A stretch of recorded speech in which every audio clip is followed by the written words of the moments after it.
Là maintenant on va vers le nord de la ville. 40 ou 50 ans, la ville s'arrêtait environ à 1 km d'ici.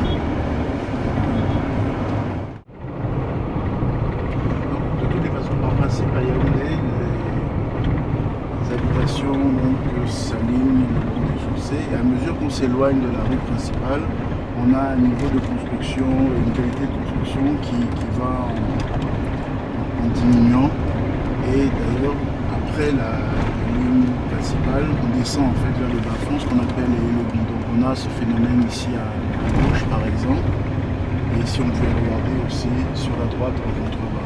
Donc le niveau structuré et bâti convenablement est aligné le long des voies principales, et ensuite ça va en étant de moins bonne qualité en termes de matériaux, plus insalubre évidemment, avec moins de commodité, par exemple pour l'eau et l'électricité. On a fait de l'autre côté de la vallée, avec ces constructions qui descendent sur les pentes vers la vallée.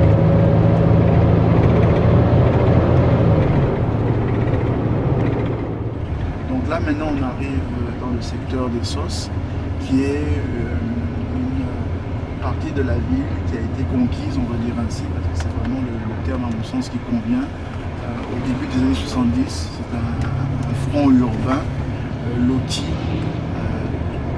qui constituait des zones nouvelles à la fois pour installer une catégorie de la population, classe moyenne notamment, qui pouvait bénéficier de l'eau viabilisée, mais aussi des périmètres qui ont servi à recaser des habitants, déguerpir le périmètre du centre-ville, parce que le grand projet besoin d'espace. On a relogé ici sur la droite, là, on a ce qu'on appelle une cité SIC, donc camp SIC de Fambéna, qui est ici et qui à l'origine était un projet de logement immobilier, mais il y a eu une grosse opération de spéculation et à peine le logement terminé parce que la société a décidé de les vendre et non pas de les mettre en location.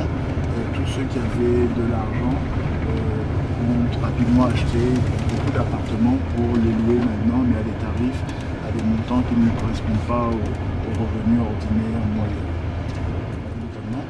Et on bifurque là sur notre gauche pour descendre en fond de vallée et rejoindre Nimboman qui est sur la butte en face de nous. Donc on quitte Essos pour un autre secteur de la ville. Nimboman est en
où les gens vidangent leur WC dans les rigoles.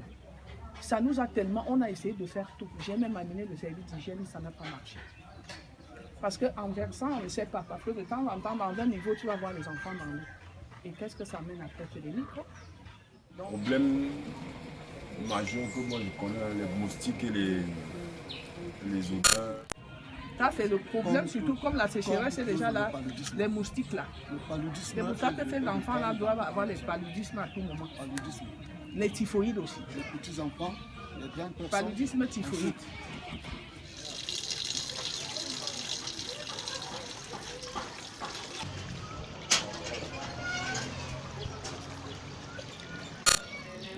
Les bouteilles chez les revendeurs. Oui, à des petits prix.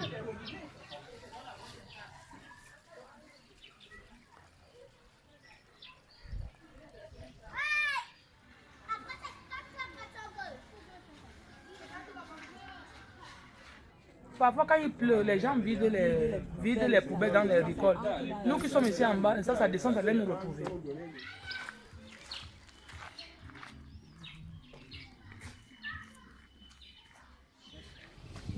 Au moment où il pleut, personne ne peut pas descendre ici là pour arriver comme au niveau ici. C'est très dangereux. Pas de rigole, il y a bien l'eau, vous voyez, les routes sont impraticables. Très impraticables. Derrière ma maison là-bas, c'est déjà cassé à cause de la... Voilà. Derrière la maison, derrière ici, là, si vous sortez, comme ça, on peut vous faire voir le derrière là. L'eau qui descend par là-bas fait écouler les murs et tout. Bon, quand il pleut, descendre là, ce n'est pas facile. Vous voyez comment la terre glisse tellement beaucoup là. Donc, si on avait possibilité de couler ne serait que la zone-ci, pour nous permettre vraiment de marcher sans problème, comme on l'a fait de l'autre côté là-bas, à la sortie de Liberté là. Donc, les gens ont eu à faire les escaliers.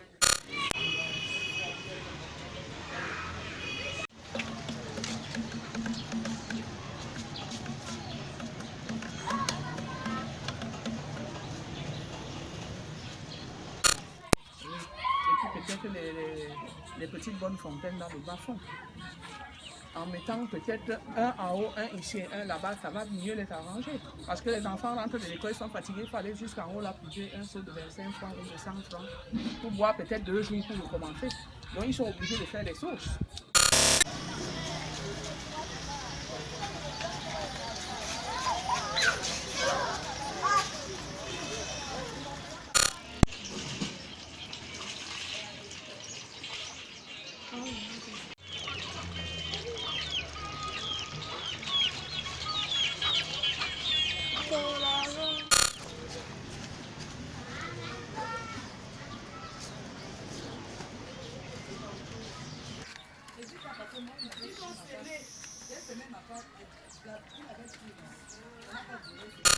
Et maintenant, on se rend compte qu'il y a un problème de servitude de tous les deux côtés. Ici encore, c'est un tout petit peu mieux parce qu'il y a quand même ici, oui. Mais de ce côté, c'est très difficile parce que tout le monde, chacun a construit comme il veut. Il n'y a pas eu de...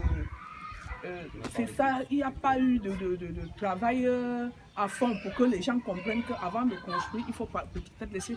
Quand vous arrivez là, vous voyez, il n'y a aucune servitude.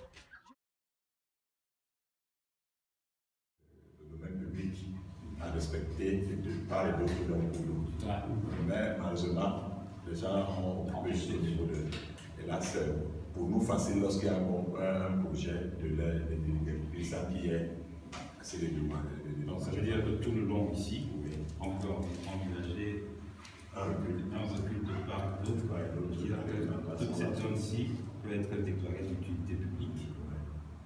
Pour moi, la solution n'est pas obligatoirement de déguerpir les gens.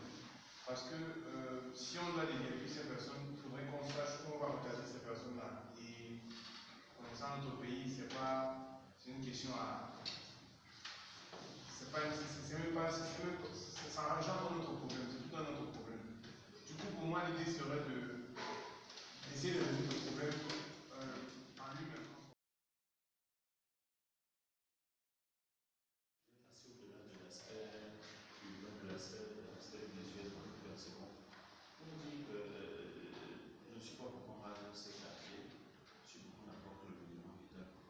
C'est des zones où il y a des personnes qui ont beaucoup de choses à nous apprendre sur la vie. Il y a certes ce que nous voyons, mais ils vivent certainement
moi, c'est même plutôt une richesse.